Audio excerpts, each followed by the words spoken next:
What? Duolingo has changed a lot since I started using it to learn Spanish in 2013, and my opinions on it have changed too. So today's question is, should you still use Duolingo? I addressed that question with a video review in 2017, and my answer then was, it depends. And that answer still holds true, but now it depends less.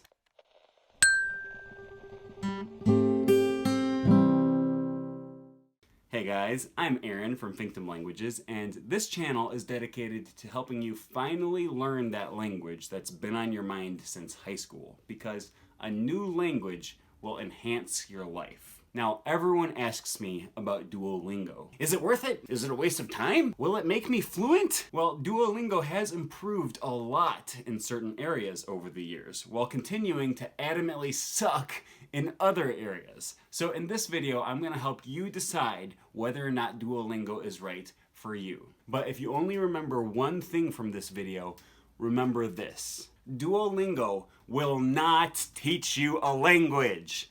Don't rely on it for that. Duolingo has its uses, especially if you're a beginner language learner, but it's not designed to teach you how to speak a foreign language. And if you rely on just Duolingo, you will never get fluent. But it can be a big help for some people if you use it right. So here are 3 things to consider for why Duolingo might not be a right fit for you. But I'm gonna follow that with 3 other reasons for why maybe you should give it a chance. Number 1, don't use Duolingo because you think grammar exercises are the key to learning a language. No! That's just the wrong mindset to have for language learning, and if that's your strategy, you will sadly fail. I say this all of the time, but the key to language learning is to practice using the language, not studying grammar. Which brings me to my next point. Stop using Duolingo if it's taking your focus off better methods. You can make much faster progress using Link for reading practice, Pimsleur for speaking and pronunciation practice, and italki or HelloTalk for conversation practice. If you spend more time doing exercises on Duolingo than on these other methods that are more effective, stop using Duolingo and start using your time more wisely on methods that will yield better results. And you better run from Duolingo if it's turning you into a perfectionist. My biggest pet peeve with them is that they expect you to get everything right all the time. Duolingo is a stricter grammar Nazi than my high school English teacher.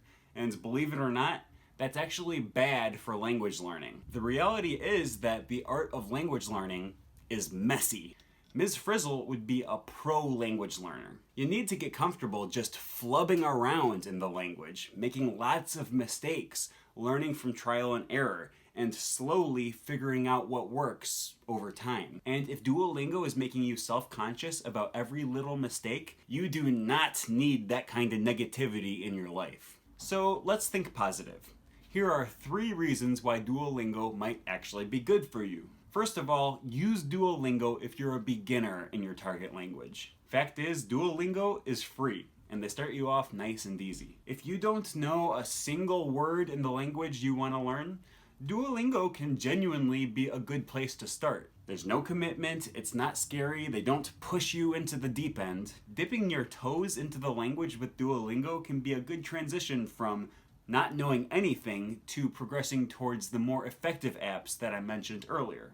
Number 2, use Duolingo if they offer mini stories in your target language. In my opinion, the best part of Duolingo is their new stories feature. They make these stories easy enough that you can read through them even with the most basic understanding of the language you're learning. And the key here is that this is using the language, not studying grammar. Unfortunately, this new feature is only available in 4 languages right now. But if they start to expand this to other languages, I will become a much stronger advocate of using Duolingo. Number 3, use Duolingo if they offer a language that no one else does. I personally use their English for Thai speakers course because it's really hard for me to find good resources for learning Thai, and honestly, I'll settle for what I can get. If you're learning any of these languages like Algonquin, Guarani, Yucatan, or Klingon, Duolingo might be your best bet. So take Duolingo with a grain of salt, but make sure you're using other language learning resources